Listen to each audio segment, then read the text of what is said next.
네, 반갑습니다.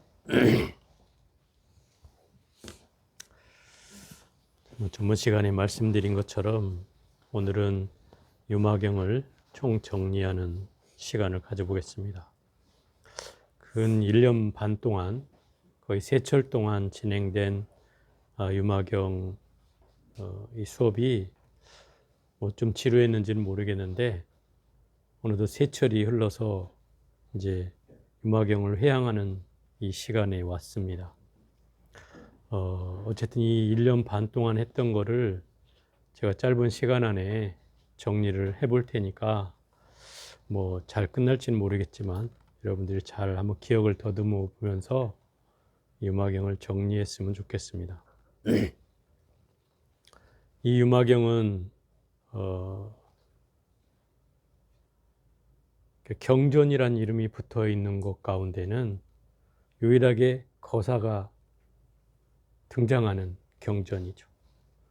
원래 경이라는 말은 결국 부처님의 말씀이란 뜻이기 때문에 이미 경이라는 말 속에는 부처님 말씀이라는 게 이미 다 내재되어 있는 말, 언약과 같은 거죠.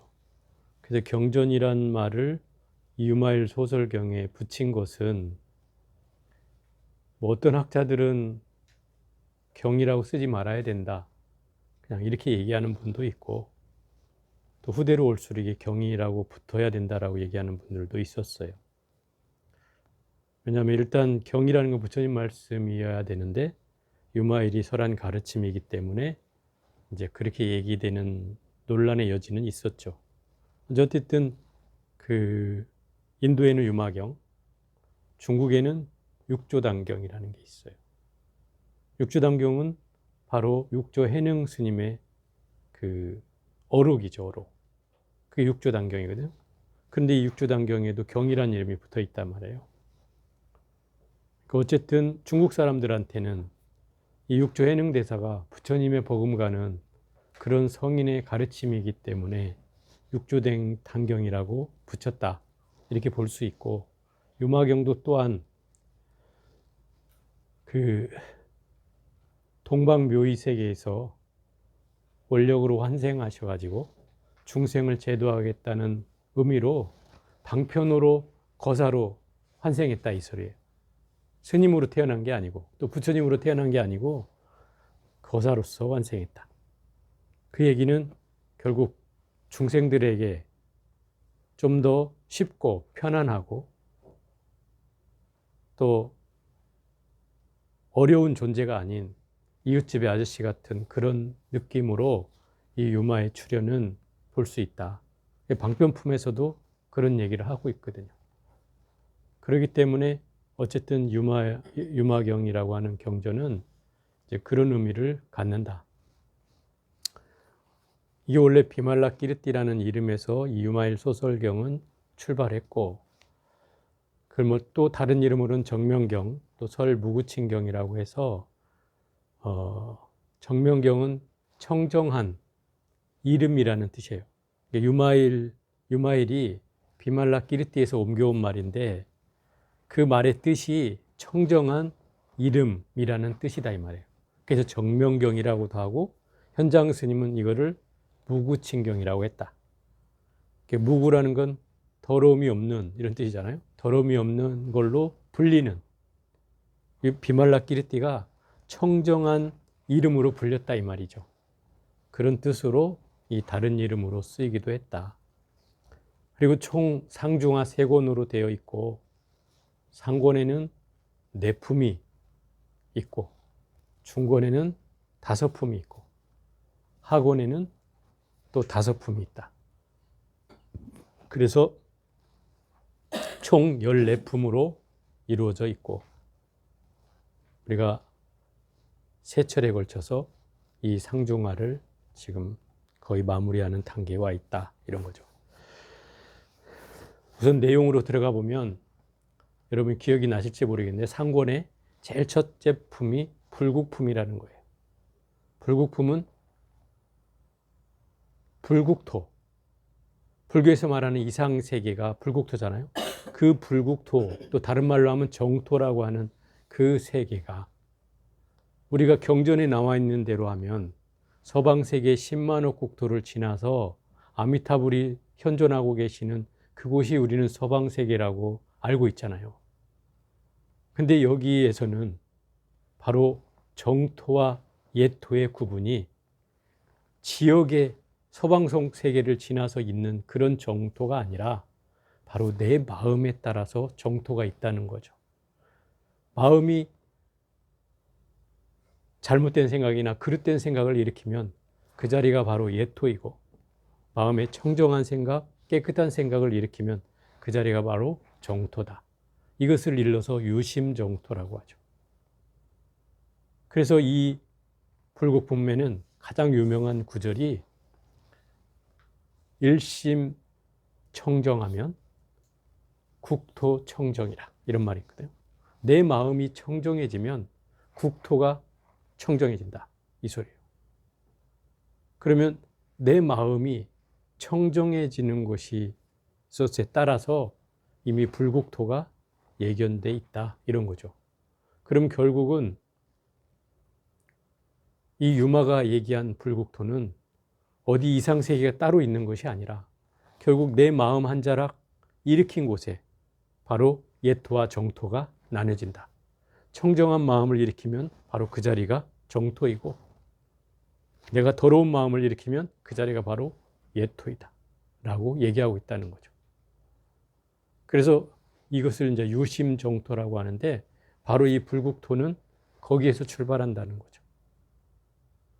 우리가 가지고 있는 그 극락세계나 정토에 대한 이미지를 완전히 뒤바꿔 놓고 있는 것이라고 할 수 있죠.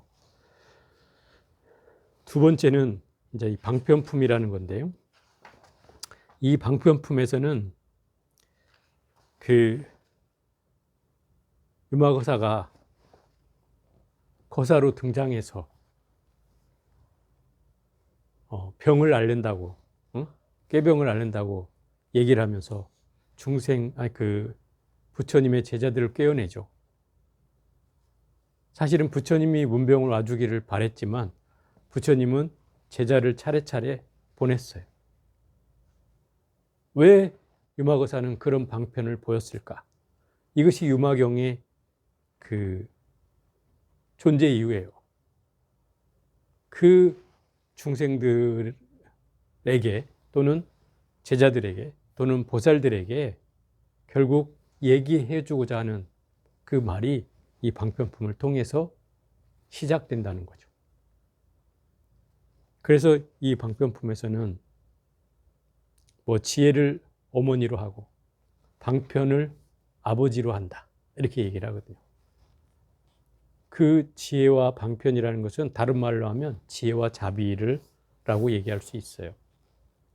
그 지혜와 자비는 결국 불교에서 말하는 두 가지의 수행 방법이라고 할 수 있잖아요.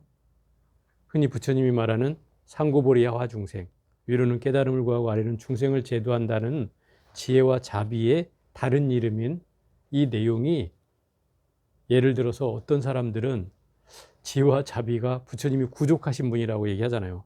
부처님이 양족존 이렇게 얘기하는 것은 지혜와 자비가 함께 구족되어 있다, 이걸 이제 얘기하는 건데, 그 지혜와 자비가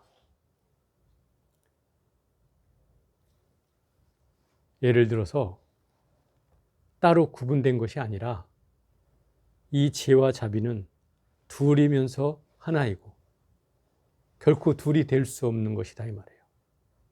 그 이유는 무엇이냐면 지혜를 쫓아가면 자비를 만나게 되어 있고 자비를 쫓아가면 지혜를 만나게 되어 있다는 거예요.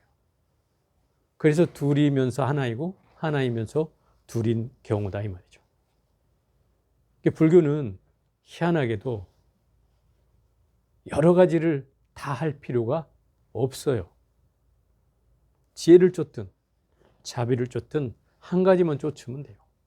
그러면 그 지혜를 쫓다 보면 자비와 만나지게 돼 있고 자비를 쫓다 보면 지혜와 만나지게 돼 있다는 거예요. 그래서 이 불교가 굉장히 재밌기도 한데, 어쨌든 이 방편품에서는 그걸 통해서 유마거사가 왜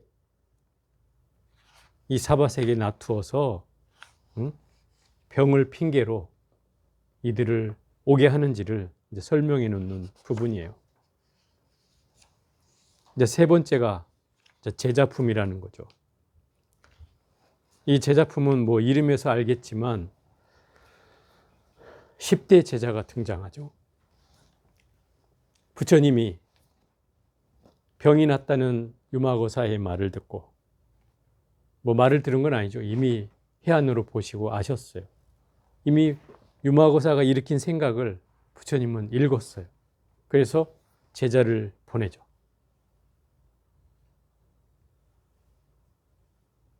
처음에 수부리한테 보냈어요. 수부리야, 네가 유마거사를 문병 가거라. 그러니까 부처님이시여, 저는 갈 수가 없습니다. 제가 어느 숲속에서 정진하고 있을 때, 조용한 숲속에서 정진하고 있을 때 유마거사가 나타나서, 정진은 숲속이든 시끄러운 곳이든 가리지 않는 것이 참다운 수행이다, 이렇게 얘기를 해서 제가 어떤 대답을 할 수도 없었습니다. 그러니 이번에 내가 간다면 또 뭔 소리를 들을까 봐 갈 수가 없습니다, 이런 거죠. 그러자 또 다른 제자에게 또 물었고, 또 그 제자도 안 간다 하죠. 그래서 세 번째 물은 제자가 이제 가섭이에요. 가섭이요, 네가 문병을 다녀라. 가섭도 그러는 거예요. 저도 역시 제가 어느 날 탁발을 나가서 가장 힘들고 어려운 사람들에게 탁발을 하고 있었습니다. 근데 유마거사가 나타나서 저에게 꾸지람을 주었습니다. 그 꾸지람은 바로 그런 거였습니다. 이 가섭존자는 두타제일 가섭존자예요. 두타라는 말은 고행이란 뜻이에요. 그럼 고행을 제일 잘했던 분이라는 거죠, 가섭존자가. 그래서 심지어 가시덤불을 항상 주변에 두르고 살았고, 당신은 누워서 자지 않겠다고 평생을 서약한 그 말에 힘에 입어서 평생을 눕지 않고 앉아서 지냈다는 분이에요. 아주 독하죠. 그리고 제일 어려운 행, 남들이 하기 힘든 것만 골라서 했어요.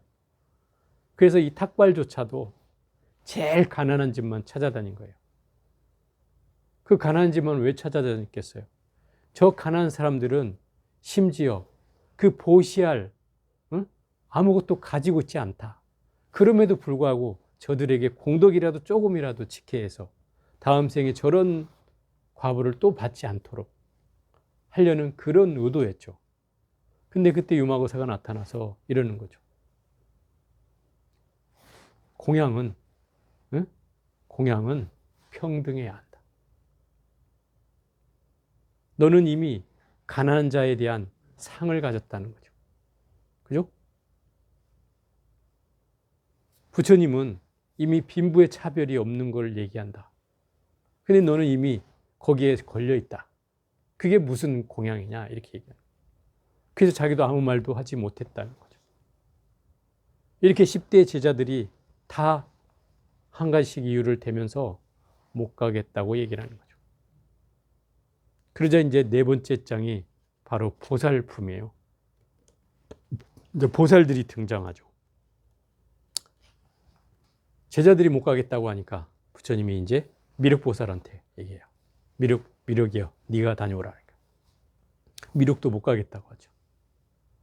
또 지세보살, 그도 못 가겠다고 하죠. 또 광엄동자 못 가겠다고 하죠. 또 성덕보살 다 못 가겠다고 해요. 4명의 보살한테 얘기했지만 다 못 가겠다고 하니까 결국 부처님이 마지막 히든카드 문수보살을 등장시키는 거예요. 문수여, 네가 가라. 근데 지금 14명이 다 못 가겠다고 얘기를 했는데 15번째 문수가 예, 대답을 하는 거죠. 제가 가겠습니다. 근데 이때 이제 반전이 일어나는 거예요. 이 문수보살이 등장하는 품은 중권의 제일 첫 대목이에요. 그래서 5품째에 이 4품까지가 상권이고 중품의 첫 번째가 문수보살 문질품이라는 거예요. 문수보살이 유마거사의 병을 질문하는 품이다 이런 얘기예요. 그래서 문수보살이 이제 유마를 만나러 간다는 얘기가 삽시간에 퍼졌죠. 안 가겠다는 그 10대 제자들이 이 장면을 놓칠 수가 없는 거예요. 문수와 유마의 만남이 이게 역사적인 사건이다 이 말이에요. 안 가겠다는 10대 제자들도 다 나섰어요. 이 장면을 보고 싶어가지고. 그 안 가겠다는 보살들도 다 나섰어요. 심지어 범천이며 도솔천이며 있는 천상의 전신들도 다 나섰어요. 왜? 이 두 명의 만남이 마치 그 법고량이라도 하는 것처럼 이 대결을 보고 싶어하는 사람들이 너무나 많았던 거죠. 그래서 다 끌고 와요. 문수보살이. 이미 유마거사는 그걸 아시고 당신의 방에 놓여있던 모든 물품들을 다 비우고 딱 책상과 의자 하나만 놔두고 심지어 시자까지 다른 곳으로 보내요. 분명히 시자가 있었다는 뜻이죠. 그런데도 시자를 옆에 두지 않고 다른 곳으로 보내요. 혼자 병아리를 하고 있는 것처럼 하고 누워 있는 거죠.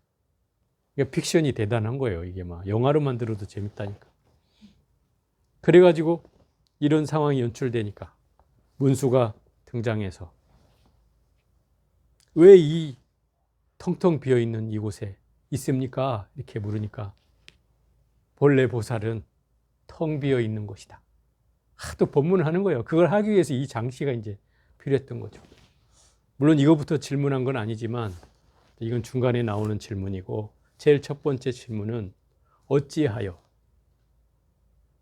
보살은 아픕니까? 라고 물었죠. 그자 유마거사가 그 유명한 얘기죠. 보살은 원래 병이 들지 않으나 중생이 아프니 내가 아프도다. 이렇게 얘기를 하죠. 그러고 나니까 그러면 어찌하여 병을 얻었습니까? 어떤 이유로 병을 얻었습니까? 중생들을 위한 대비심 때문에 이 병이 생겼느니라. 그 얘기는 이런 뜻이죠. 보살은 중생을 연민하는 게 보살이잖아요. 그 연민이라는 것은 사실 세속적 표현이고 더 정확히 말하면 그 중생과 내가 둘이 한 몸이라는 데서 출발한다 이 말이에요. 그게 보살이 중생을 대하는 동체대비심이라 이 말이에요. 그게 불교의 자비예요. 너와 내가 다른 게 아니라 너와 내가 한 몸이라는 데서 이 자비는 출발한다는 거예요. 그럼 중생이 아프면 당연히 보살은 아파야 하는 거죠. 내가 아프면 중생도 아픈 거예요. 그게 동체대비예요. 그래서 도와줘야 되는 거예요. 내가 아프니 저 중생도 아프겠구나. 이 마음으로 도와주는 것이지 나는 괜찮은데 저 사람이 아픈 것 같으니 내가 도와줘야지 하는 마음은 이건 동체대비가 아니다 이 말이에요. 불교에 말하는 자비가 아니다는 거예요. 그것은 마치 적선하듯 동정하는 것과 같은 그런 구호심이지 그건 동체대비가 아니다는 거죠. 불교의 동체대비는 결국 너와 내가 분리되지 않은 사고에서 출발한다는 거예요. 한 몸에서 출발하는 거예요. 동체잖아요. 동체. 한 몸에서 출발하는 거예요. 그것이 바로 유마거사가 중생이 아프니 내가 아프다고 한 까닭이다 이 말이죠. 그래서 이 두 사람의 대화는 이로부터 시작이 됐죠. 그리고 여섯 번째 와서 이제 뭐가 오느냐면 그 불가사의 해탈품인가요? 여섯 번째가. 그런데 이 불가사의 해탈품에서는 그러죠. 무엇이 불가사의인가?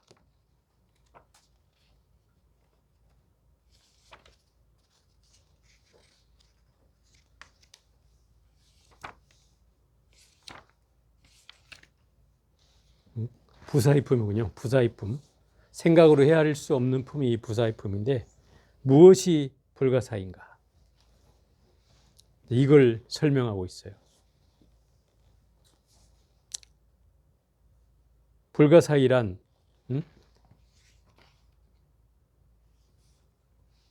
어떤 경계에도 둘이 아닌 경계다. 이걸 설명하는 거죠. 불이법문이라고도 얘기되는, 그죠? 둘이 아닌 경계예요. 진리라고 하는 건 지옥에도 있고 천상에도 있고 또 중생에게도 있고 부처에게도 있다. 그래서 둘이 아닌 경계를 설명하고 있는 거죠. 이제 이 유마고사의 법문이 이렇게 본물이 터지듯이 시작된 거예요. 결국 이 불가사의의 핵심은 그거죠. 그 광대한 아주 수미산, 우리 금강경에도 나오잖아요. 제일 불교에서 말하는 상징적인 큰 거를 비유를 들 때 수미산이라는 비유를 들어요. 그 수미산이 제일 작다고 얘기되는 겨자씨 안에 수미산이 들어간다라는 거예요. 이게 불가사의 경계라는 거예요. 또 하나가 사대해라고 그랬어요. 사대해. 사대해는 이 지구를 감싸고 있는 사방에 존재하는 바다예요. 그 수미산 주변에 있는 거예요. 그 사대해가 바다 중엔 제일 큰 거를 말하는 거예요. 이 사대해가 우리 이 털구멍 안에 사대해가 다 들어가고도 남는다는 거예요. 이 도리가 바로 불가사의 품에서 등장하는 대목이에요. 제가 예전에 아마 이 얘기를 하면서 화엄경 얘기를 했을 거예요. 이게 결국 사사무의 법계를 얘기하는 거다. 이렇게 얘기를 했어요. 마치 이 얘기는 선사들이 얘기하는 그와 같아요. 예를 들어서 불법이 무엇입니까? 라고 묻는 제자에게 너 저 한강의 물을 한 모금에 다 마시고 오면 알려주리라. 이렇게 얘기를 했단 말이에요. 갑자기 뻥 찌죠. 한강의 물을 어떻게 한 모금에 마실 수 있습니까? 이건 그 경계에 걸렸다는 뜻이에요. 무슨 경계? 한강이라는 경계에 걸렸다는 거죠. 그걸 마실 수가 없죠. 근데 이 사사무의 법계는 그게 서로 장애가 되지 않는다는 거예요. 그래서 마실 수 있는 거예요. 마치 여기에서 얘기하잖아요. 수미산이 겨자씨 안에 들어가는 도리와 이 사대해가 한 털구멍 안에 그 들어가는 도리와 같다 이 말이에요. 서로 물건과 물건이 장애가 되지 않는다. 이게 사사무의 법계예요. 이 도리가 결국 선가에서 엄청난 발전을 이루어지는 거예요. 이 교리 자체가 이 사사무의 법계이며 또 여기서 말하는 유마경에서 말하는 이러한 도리가 결국 이 선가에 엄청난, 여러분이 들으면 뭐 말장난 같은 그런 내용들이 등장하게 되는 거죠. 여러분 참 사실 이해가 잘 안 될 거예요. 예를 들어 이렇게 한번 설명해 볼게요.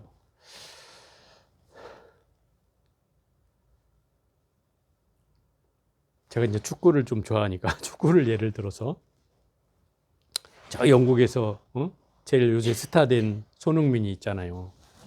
손흥민의 경기를 우리가 안방에서 볼 수 있죠. 영국에서 하는 경기를 내 안방에서 볼 수 있어요. 심지어 여러분 핸드폰으로도 볼 수가 있어요. 그럼 내 핸드폰으로 본다고 했을 때 손흥민이가 영국에서 이 한국에로 와 있을까요? 네?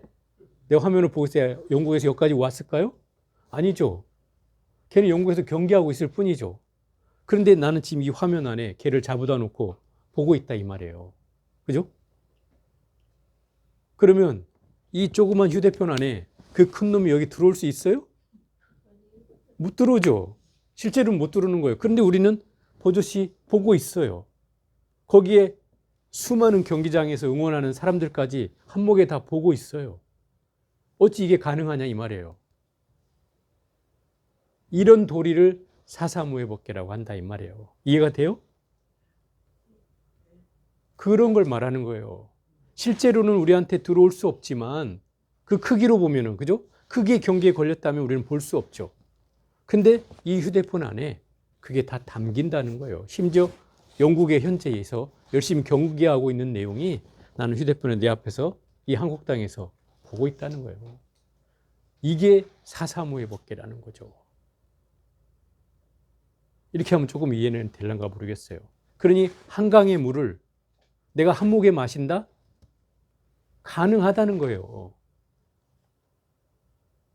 꼭 물을 떠다가 입에 넣어야만 그 마시는 게 아니라 결국 그 도리가 있다는 거죠. 마찬가지로 이 수미산이, 예? 겨자씨 안에 들어가는 돌이나 또 사대가, 이 털구멍 안에 들어간 도리가 똑같다는 거죠. 손흥민이가 이 휴대폰 안에 들어온 돌이나 다르지 않다는 거예요. 그게 사사모의 법계예요. 이게 현실화되고 있는 거예요. 지금 이 시대는. 그래서 더 쉽게 이해가 될 수 있는 부분이죠. 예전에 예를 들어서 수미산에 겨자씨 안에 들어가는 도리를 설명해 보라면 너무 막막한 일이죠. 그건 참고를 해야 되는 일이에요.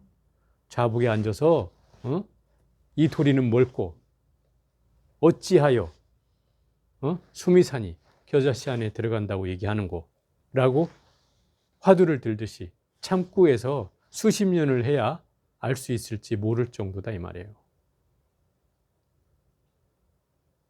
그런데 어찌됐든 이 도리가 지금은 현실적으로 등장하고 있다는 거죠. 이게 이제 불가사의품이고요.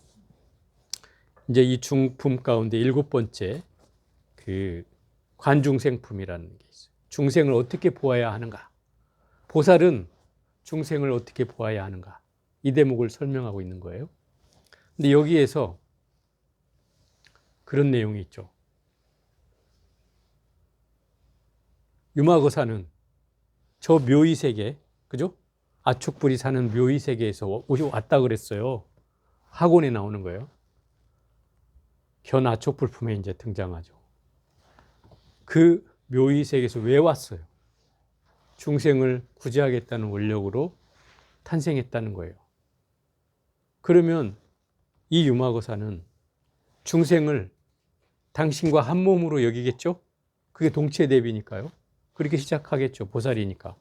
그런데 그럼에도 불구하고 중생을 어떻게 보아야만 하는가라고 하는 질문에 그렇게 얘기를 하죠. 중생을 아이를 감싸 안듯이, 또 중생을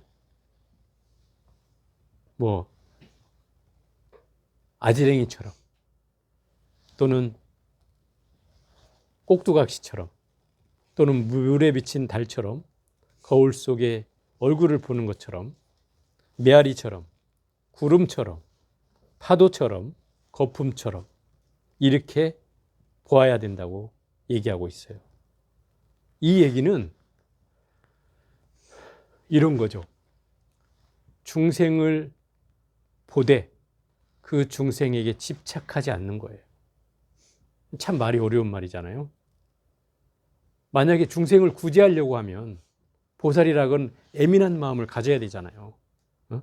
그리고 중생에게 어찌 보면 하지 말라고 애원해야 될 수도 있어요.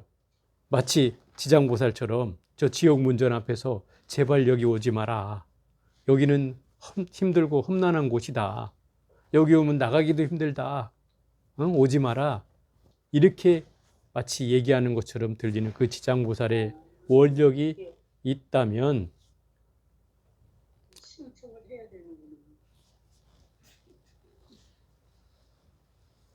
그런 원력이 있다면은 어찌 보면 그런 것들이 우리가 느낄 때는 그 보살이 중생을 향한 끝없는 연민이 있는 건 아닌가? 이렇게 생각할 수는 있다. 그런데 이 관중생품에서는 중생을 보되 마치 물거품처럼, 금강경에 나오는 것처럼, 꿈처럼, 그림자처럼, 포말처럼 여기라는 거예요. 그럼 집착하지 않는다는 뜻이잖아요. 또 오온처럼, 시비처처럼 세상에 존재하지 않는 것처럼 여기라는 거예요. 그렇게 얘기하고 있어요. 그래서 그런 생각으로 중생을 보아야만이 중생에 대한 끝없는 구제를 할 수가 있다는 거예요. 그게 이제 관중생품이고, 이제 팔품에 오면 불도품이라는 거예요. 불도가 무엇입니까? 라고 물었을 때, 불도는 부처님을 깨닫기 위해서 하는 도를 불도라고 하는 거예요. 근데 여기에 대답이, 유마거사의 대답이 그래요. 비도를 행하면 그게 불도니라 그래. 비도는 뭐예요? 도가 아닌 걸 행하는 것이 바로 불도다. 참 재밌는 말이죠. 도가 아닌 걸 행하는 것이 불도다. 심지어 여기서 뭐라고 얘기하냐면, 오무간제를 범하여도 괴로워하거나 화내는 일이 없으며, 지옥에 떨어져도 어떠한 죄와 허물이 없으며, 축생에 떨어져도 허물이 없으며, 악에 떨어져도 허물이 없다. 이렇게 얘기하고 있어요. 그러면 뭐 지옥, 악이, 축생에 보살이 떨어진다 해도 그건 허물이 아니라는 거예요. 보살이 죄를 짓는 건 중생을 구제하겠다는 원력에서 일어난다는 거예요.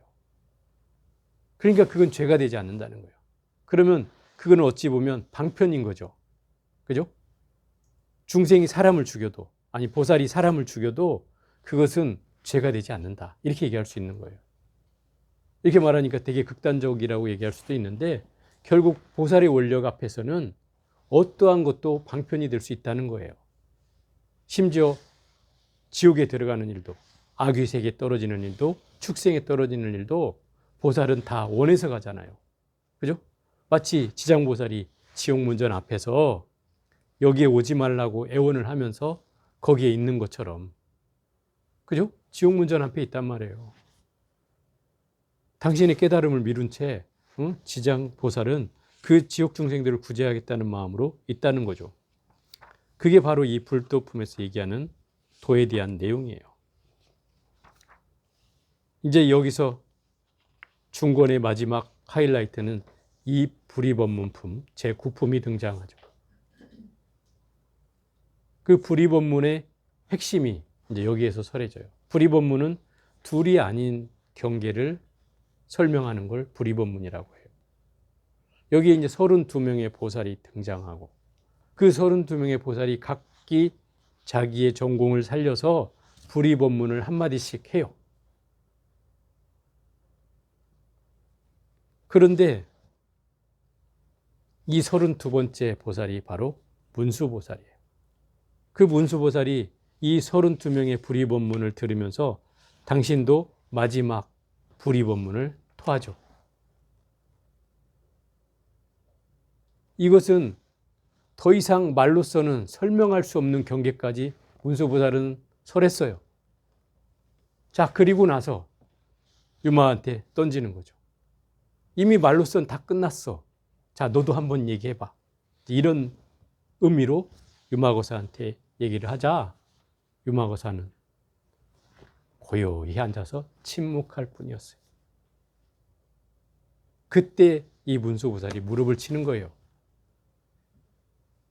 이제 말로써 다 자기는 끝났다고 생각하고 더 이상 유마는 대답할 말이 없을 건데 라는 생각을 했을 찰나에 이 유마는 오랜 침묵에 들어가게 되는 거죠. 이 침묵은 밖에서 얘기하는 사람들로 말하면 위대한 침묵이라고 얘기되는 거예요. 이 유마경을 통틀어서 가장 하이라이트라고 얘기되는 부분이 바로 이 제9품이에요. 지금까지 유마거사가 얼마나 많은 말들을 해왔어요.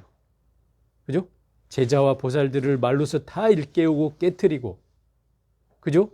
뭐가 뭐냐고, 불도가 뭐냐고 그러면 그거에 대해서 법문을 그야말로 일장연설을 해서 다 이 제자들이나 천신들을 깨우치고 그렇게 해왔던 분이에요. 이 9장까지. 그런 분이 불의 법문의 핵심에 대해서 묻자 여기서 침묵을 했다는 거예요. 결국 그때서야 문수는 자기보다 한 수이라는 걸 인정하게 되는 거죠. 결국 이 불이라고 하는 건 말로써 설명될 수 있는 것이 아니라는 거죠. 물론 말은 할 수 있어요. 불의 법문에 대해서 말로는 할 수 있죠. 그러나 깨달음은 말로 돼요? 안 되잖아요. 그래서 유마는 침묵하고 있었던 거예요. 그래서 이 대목을 문수는 찬탄을 하는 거죠. 예를 들어서 왜 저 유마가 침묵하지?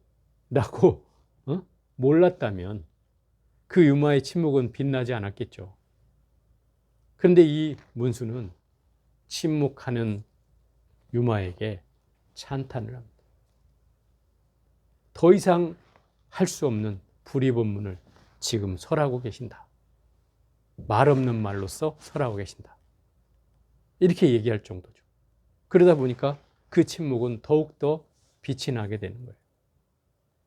이게 이제 거의 결론과도 같은 유마경의 하이라이트예요.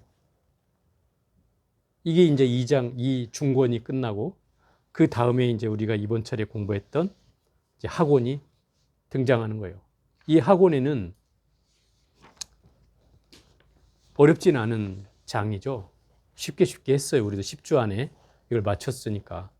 상권, 중권은 허덕이면서 했어요. 아주 12주 동안을 하면서도 겨우겨우 끝내가지고 막 했는데 이 학원은 설렁설렁 했는데도 어떻게 끝났어요. 10주 만에. 이 학원에는 처음으로 등장하는 게 향적불품. 향적불이 사는 세계가 등장되죠. 이 향적불은 바로 중향세계의 부처님이에요. 이 중향세계는 수없는 향기로 이루어진 세계예요. 향기로 음식을 먹고, 향기로 법을 설하고, 향기로 대화를 나누고, 향기로 꽃을 피워요. 이런 세계가 바로 중향세계예요. 그곳에 유마거사가 대중들을 이끌고 한 손에 태워가지고 이 대중들을 다 이 중향세계로 안내해서 중향세계의 그 내용을 보여주죠. 그리고 거기서 바로 하나를 얻어오는데 딱 한 그릇의 밥을 얻어와요. 그런데 이미 이 사바세계의 중생들, 보살들은 상이 일어나는 거죠. 아니 저걸 누구 입에다 붙이라고 저 한 그릇 가지고 이러고 있는데 유마거사가 얘기를 하는 거죠. 이 밥그릇은 절대 줄어들지 않는 밥그릇이다. 먹어도 이 밥은 줄지 않는다. 그래서 거기 있는 대중들이 다 먹고도 남았어요.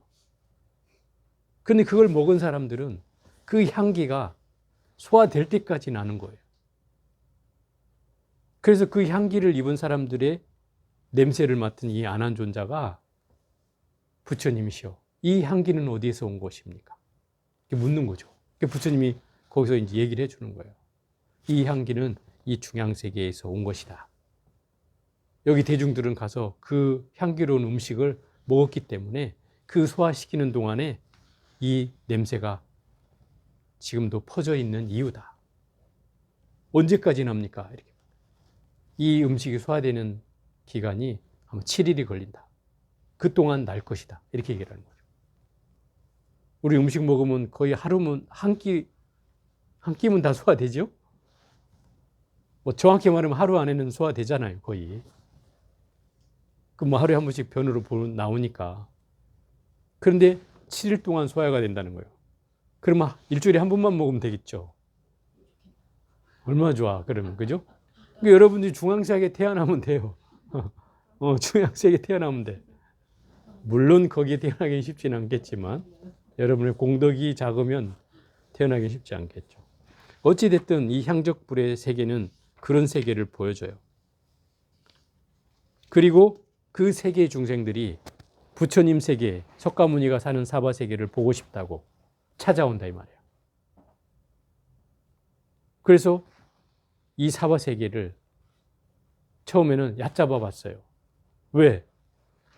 중앙세계보다 훨씬 더럽고 지저분하고 또 이 중생들은 서로 탐욕을 부리고 서로 괴로워하고 욕심내고 이러고 살고 있다 이 말이에요.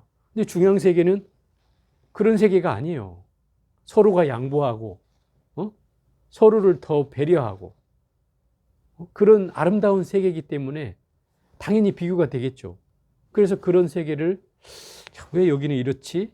좀 하찮다라고 여겼을 때 이제 그 중양 세계의 향적불이라는 부처님이 이 사바 세계는 바로 석가모니라는 부처님이 계신데 이 석가모니라는 부처님은 아주 어렵고 힘든 사람들을 교화해야겠다고 원력을 세우신 분이다. 그래서 이 사바 세계는 그분이 방편을 시설해 놨는데 중생들이 말을 안 들으니까 지옥이라는 걸 보여주고 이곳은 가지 말아야 된다. 너 이곳 가면 힘들다.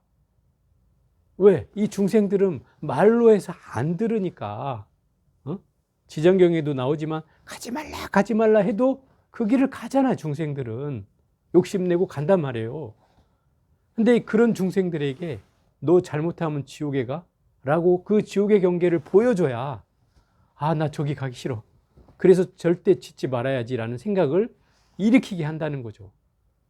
또 욕심내는 사람한테는 아귀 세계를 보여주고 너 욕심내면 이 아귀가 된다. 너 목구멍에 바늘구멍만 하고 배는 수미산만해져. 이렇게 해줘야 아, 나 욕심내면 안 되겠구나. 또 너 어리석으면 저축생으로 태어난다. 평생 너 일하면서 살래 소로 태어나서 이렇게 하면서 이 방편을 시설해 놓고 중생들을 일깨워주고 계시는 분이다 이 말이에요. 그래서 겉으로 보면 아주 힘든 곳이라고 얘기할 수 있지만 이 사바 세계가 바로 괴로움과 즐거움이 현존하는 세계이기 때문에 그 곳에 사는 중생들을 위해서 부처님은 끊임없이 포기하지 않고 그들의 성정이 그야말로 지장경에 나오는 말처럼 강강중생이어서 억세고 거칠은 이 중생들을 절대 포기하지 않고 그들을 위해서 끊임없는 방편을 베푸는 중생을 제도하려고 하신다. 그러니 이분이 얼마나 대단한 분이냐. 그 말을 듣고서야 그 900만의 보살들이 부처님을 찬탄하게 이른다. 그래서 이 사바세계에 놔두어서 그런 자기들이 잘못된 생각을 했던 것을 참회하고 부처님께 법문을 들어요. 그래서 그 법문을 통해서 이 중생들을, 이 보살들을 일깨워주고 그 보살들이 감업을 하고 중양세계로 돌아갔다. 이게 이제 향적불품에 대한 내용이고, 그 다음에 이제 등장하는 게 바로 보살행품이죠. 이 보살행품은 보살행이란 과연 무엇인가? 이걸 묻고 있는 대목이고, 그 보살행이 마치 부처님의 일을 하고 있는 그 모든 것은 바로 보살행이다 라고 얘기하고 있는 거예요. 부처님과 관련된 모든 것, 심지어 건물을 짓는 것, 또는 그 안에서 부처님 말씀을 읽고 쓰고 외우고 다른 사람을 위해서 설하고 또 그걸 수행해 가는 것, 부처님 교설을 따라서 실천해 가는 것, 여기에 나오는 모든 내용들이 다 보살행이라고 얘기하고 있어요. 그래서 이 보살행은 보살행이 아닌 것을 찾기가 힘들 만큼 모든 내용을 다 언급하고 있다는 거죠. 심지어 불사를 짓는 거며 부처님의 가르침을 베푸는 거며 또 그 마군과 번뇌에 84,000의 번뇌에 있더라도 그런 경계에서 벗어나서 부처님 법으로 불사를 짓는 그 내용까지도 다 보살행이다. 이렇게 얘기하고 있죠. 그래서 이 보살행은 어떤 경계에 있어서도 그 진리로서 물러나지 않고 모든 이 경전의 말씀을, 유마경의 말씀을 실천해 가는 것, 그것이 바로 보살행의 핵심이라고 하는 내용으로 설명되어 있는 부분이 바로 그 11품 보살행품이고요. 12품이 이제 견아촉불품이죠. 여기가 바로 그 부동불 또는 무동불 또는 문호불, 분노가 없는 부처님이다. 동방에 서방에 아미타불이라면 동방에는 아촉불이 계시는 것을 말한다. 이 아촉불이 바로 한 비구가 화를 내지 않겠다는 말을 서원해서 그걸 실천해 가지고 부처가 되어서 그 화가 사라진 경계를 가진 분이 아촉불이라는 거죠. 그래서 이 세계의 이름이 묘희 세계예요. 묘희는 미묘한 기쁨이 있는 세계다 이 말이에요. 화가 사라졌으니 당연히 그곳에는 기쁨만이 남겠죠. 그래서 묘희 세계인 거예요. 늘 기쁨으로 이루어진 세계라는 거죠. 이 세계가 등장하는 이유는 바로 유마거사가 바로 이 세계에서 왔다는 걸 설명하고 있는 대목이에요. 이 묘희 세계에서 유마거사는 나왔다는 거예요. 무엇을 하기 위해서? 중생을 제도하기 위해서 원력으로 환생한 것이다. 유마라는 거사 이름으로 등장했다는 거죠. 그것이 바로 이 견아촉 불품에서 얘기하고 있는 내용의 핵심이에요. 또 13품은 법공양품이죠. 법공양. 기억이 납니까? 이 법공양품은 법공양이라는 것이 무엇인가를 설명하고 있는 대목이죠. 부처님 교설 가운데 가장 핵심이 부처님 교설을 전하는 것이 법공양이죠. 근데 그것뿐만 아니라 부처님한테 올리는 공양물도 법공양이고 또 부처님 말씀을 믿고 따르고 그걸 수지하고 그걸 독송하고 또 다른 사람을 위해서 설해주고 또 그거를 공부해가는 것도 또한 법공양이다. 또 이 경전을 믿지 못하는 사람들에게 믿음을 일으키게 하는 것도 법공양이고 또 모든 사람들에게 뭐 칠보탑을 세우고 그 높이가 뭐 사천하와 같게 하고 범천에 이르게 하고 찰간을 장엄하고 온갖 꽃향, 영락, 당번, 음악과 제일인 것들로서 일곱 동안 계속 공양하는 그 내용도 바로 법공양이다. 그래서 여기에 이제 그 등장하는 그 복의 월계라는 그 왕들이 등장하는데 부처님께 일곱 동안을 늘 공양하고 찬탄하고 공양하고 찬탄하고 또 그 아들인 월계도 또 일곱 동안을 부처님께 늘 공양하고 찬탄하고 공양하고 찬탄하고를 일곱 동안을 했다 이 말이에요. 그럼에도 불구하고 이러한 공덕이 마치 이 경전을 유마경의 경전을 잘 수지하고 독송하고 다른 사람을 위해서 한 구절에로 설하는 그 공덕보다 못하다 이 말이에요. 그게 설해져 있는 것이 바로 이 법공양품이고 이 내용은 금강경에도 나오잖아요. 항아사의 모든 수많은 칠보를 저 수미산을 다 장엄한다 해도 이 사국의 한 구절이라도 전해주는 그 공덕보다 못하다. 그러죠? 그걸 똑같이 설명하고 있어요. 이 얘기는 대승경전의 가장 핵심인 이 경전이 잘 유통될 수 있게끔 설해지고 있는 대목이라는 거죠. 그리고 그거를 일러서 우리는 5가지 수행이라고 하고 있는 거예요. 금강경에서는 잘 수지하고 독송하고 위타인설하고 그죠? 잘 베껴 쓰고 하는 게 5대 수행이라고 하면 이 유마경에서도 거기에 하나 덧붙여서 그 유마경의 말씀을 실천해 가는 것까지를 포함해서 얘기하고 있다는 거예요. 그게 바로 진정한 법공양이라고 하는 거예요. 그리고 마지막에 등장하는 게 총루품이고 그 총루품은 부처님께서 거듭 당부하는 말로서 결론이 내려지고 있는 품인데 첫 번째 등장하는 보살이 미륵보살이고 그 미륵보살에게 미래를 당부한다 이 말이죠.